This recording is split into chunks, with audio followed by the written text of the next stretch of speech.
History teaches us to watch the throne, the crown, the ruler who gives the orders. But empires are rarely governed by the man who wears the crown alone.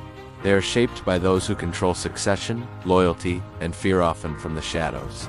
This is the story of three women who ruled without permission. In ancient Rome, power was a performance. The Senate debated, the emperor ruled, and women were meant to remain invisible. Agrippina, the younger, refused that role. She was born into Rome's most volatile dynasty, great-granddaughter of Augustus, sister of Caligula, niece of Claudius. She watched emperors fall. She watched relatives exiled, executed, erased. From this, she learned Rome's real law: power belongs to whoever controls the next emperor. When Caligula was assassinated, Claudius unexpectedly rose to the throne. He was cautious, insecure, and easily influenced. Agrippina did not oppose him.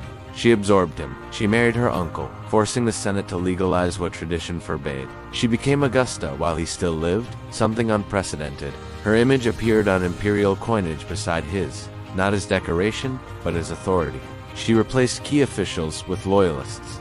She positioned the philosopher Seneca as tutor to her son, Nero, and she pushed aside Claudius's biological son Britannicus, step by step. Then Claudius died. Ancient sources suggest poison possibly delivered through a plate of mushrooms. Whether Agrippina administered it herself or merely allowed it to happen remains debated. What is certain is this: Claudius died at the exact moment Nero was ready.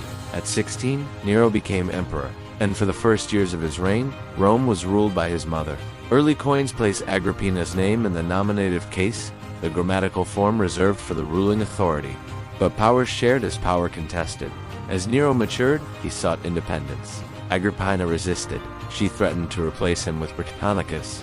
Soon after, Britannicus died suddenly at a public banquet. Nero pushed his mother out of the palace, stripped her of guards, stripped her of influence.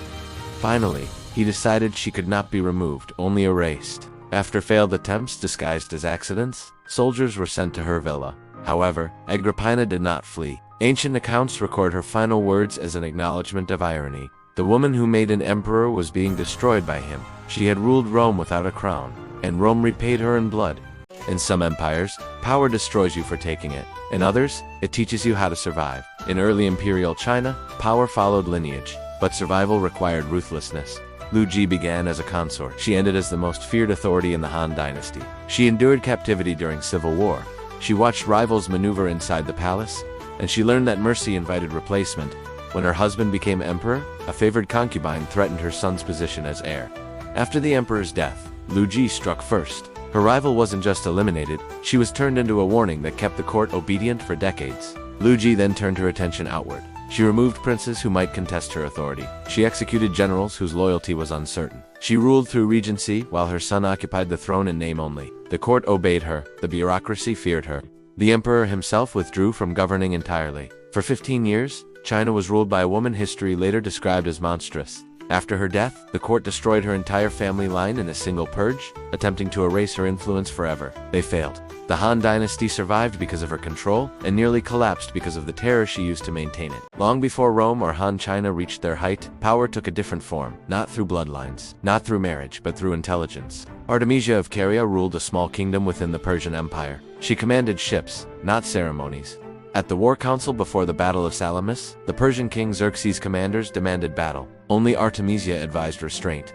She warned that the narrow straits would destroy the massive Persian fleet. She urged patience and land strategy instead. She was ignored. The Persian navy was shattered exactly as she predicted. During the chaos, Artemisia survived through calculated deception, escaping pursuit and preserving her command. Watching from the cliffs, Xerxes believed she had achieved a great victory. He praised her while the empire burned. After the devastating defeat, it was Artemisia whom Xerxes trusted with his most valuable responsibility, the protection of the royal heirs on their journey back to Persia, not because she ruled a large territory, but because she understood power better than anyone else. These women did not conquer empires with armies. They controlled succession, they shaped outcomes. They decided who ruled and who did not live to try. History remembers the emperors, but empires are made by those behind the throne, and these women were never meant to be remembered. That is why they still disturb us. Thanks for watching. If you found this story compelling, please like this video and subscribe for more hidden histories.